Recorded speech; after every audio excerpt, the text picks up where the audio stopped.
Dani Carvajal s'est encore blessé et les gars, il faut qu'on en parle. Le défenseur latéral droit du Real Madrid s'est blessé lors du match face au Barça. Il est rentré pratiquement vers la 72e minute et aujourd'hui, il s'est fait opérer de son genou. Son genou qui a posé problème. Franchement, les gars, c'est pas mais qu'est-ce qui se passe avec Carvajal?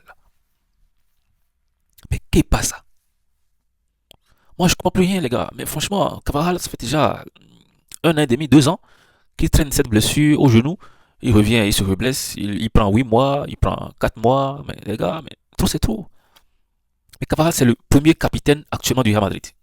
C'est-à-dire, s'il joue, il sera le premier capitaine. Et on ne peut pas avoir un premier capitaine qui se blesse tout le temps, mais c'est grave. Vous avez sûrement vu hein, l'altercation entre Carvajal et Lamine Yamal lors du Classico.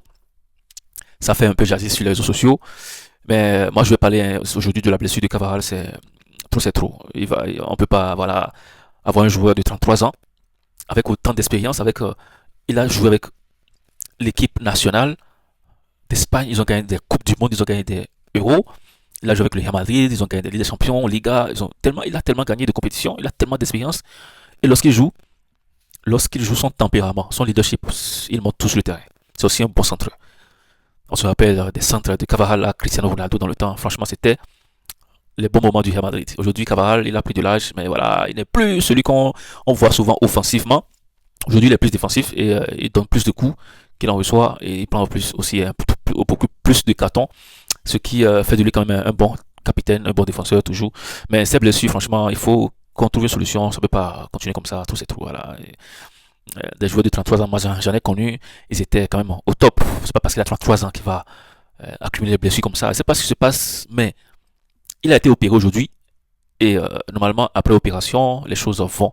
Euh, Normalement, comme on a vu avec Bellingham qui s'est fait opérer la dernière fois de son épaule qui le gênait depuis des années.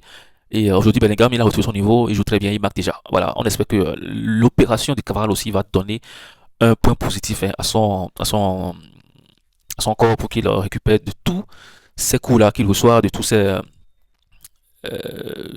matchs où il a quand même tendance hein, à se blesser facilement. Franchement, ça finit par énerver aussi parfois. Les gars, c'était l'information de la journée. Cavara qui s'est fait opérer. Si vous venez de découvrir la chaîne, n'oubliez pas de vous abonner. On se dit à bientôt.